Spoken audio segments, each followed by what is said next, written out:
for me, thinking through these problems is a very big challenge too. Like I know what I've been propagandized with. I know that I yearn for this flag to matter again.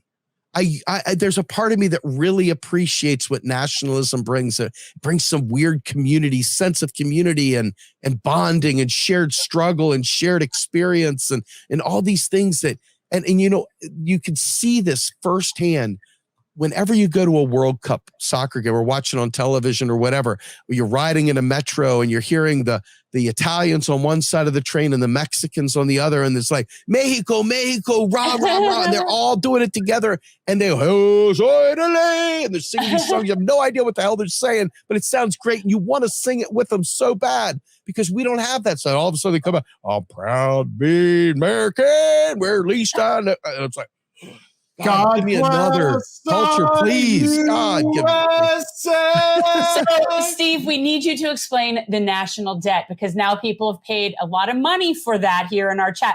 We're sort of like one of those girly peep shows where we just sort of do things for money. And yes, Danny Wyndham, we will bring out Bill for you to explain. What was it that he wanted Bill to explain?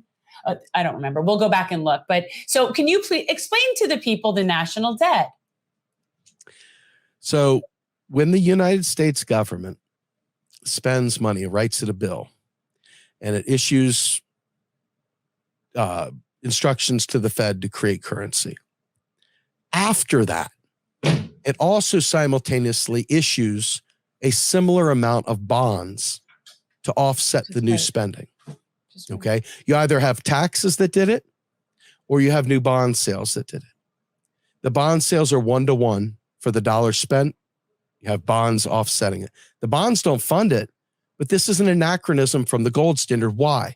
Because if you printed, back then it was printing, if you printed more money against a finite pool of gold, you would devalue the currency. Okay, that was the way the gold standard operated. Now, It didn't really operate that way, but that's theoretically the way it worked. Okay. Now, what happens is each of those bonds, each of these dollars, it amounts to every untaxed dollar in the economy today. That's what it amounts to. If the United States government were to pay off the national debt, I want you to know, China, when we buy goods and services from China, we send them $1 trillion in US dollars to buy Chinese goods. The Chinese look at this $1 trillion US dollars and say, well, probably need 200 billion for fuel or 1 trillion for whatever. And so we'll keep this much in our back pocket to facilitate other transactions. But the rest of this money, what are we going to do with it? We're going to send it down there to where they bargain at the local, what do they call it? The bazaar where you go in there. I'll pay $10 for that. No, you give me 20 and a barter. Flea market. The flea market. Yes, exactly.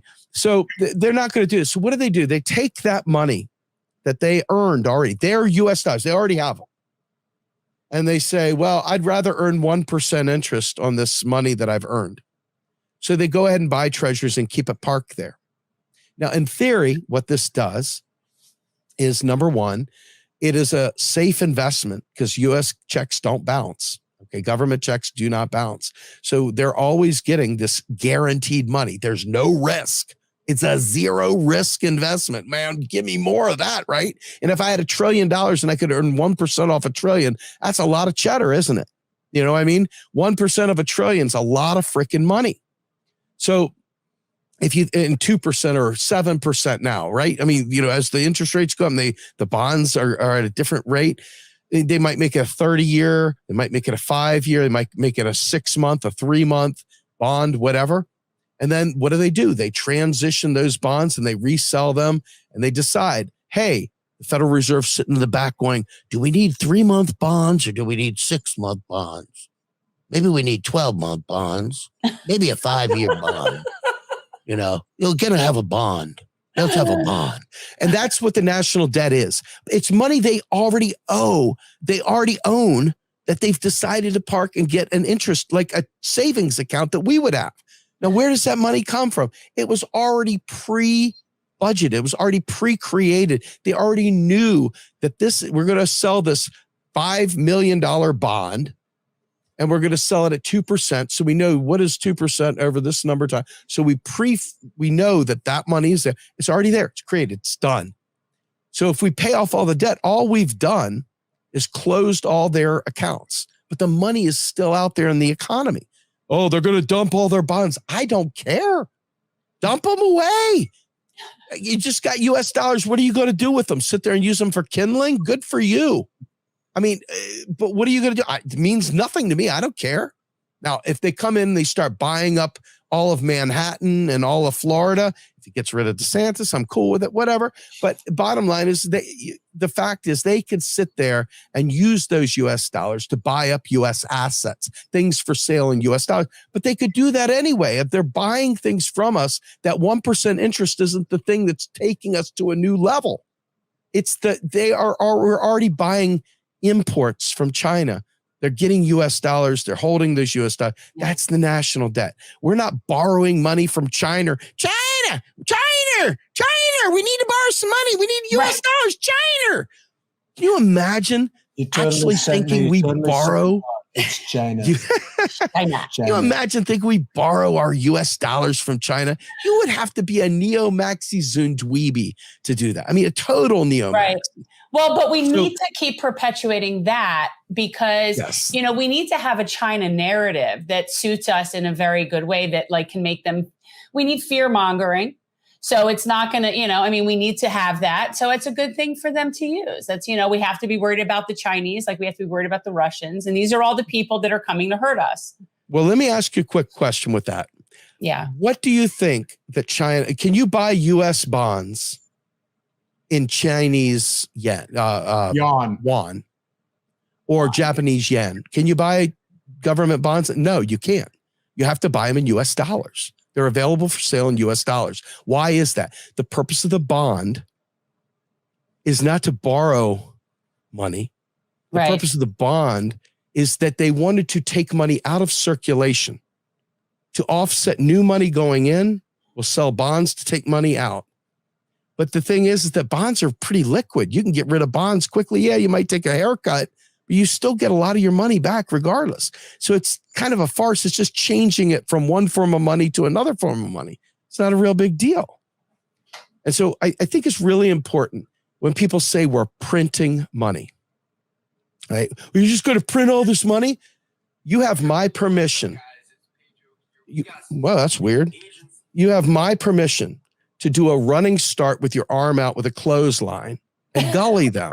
Just do a running start, jump off the top rope and pile drive. I mean, do a suplex, figure 4 leg lock, whatever it takes, rake the eyes, salt in the eyes, because we don't print money. We don't just print money. We never just print money. Every time we spend money, okay, Congress created its new money every single time. Sometimes we do on Saturdays and third Tuesdays. That's just we always do it. It's the way it's done, period, with a T at the end, period. I don't know how you do it. Right? And then when you tax, the minute the federal government taxes, guess what? Goes through a bullshit. I mean, I say it just deletes it, okay? Because that's what it does in effect. But what it does is it drains reserves, okay?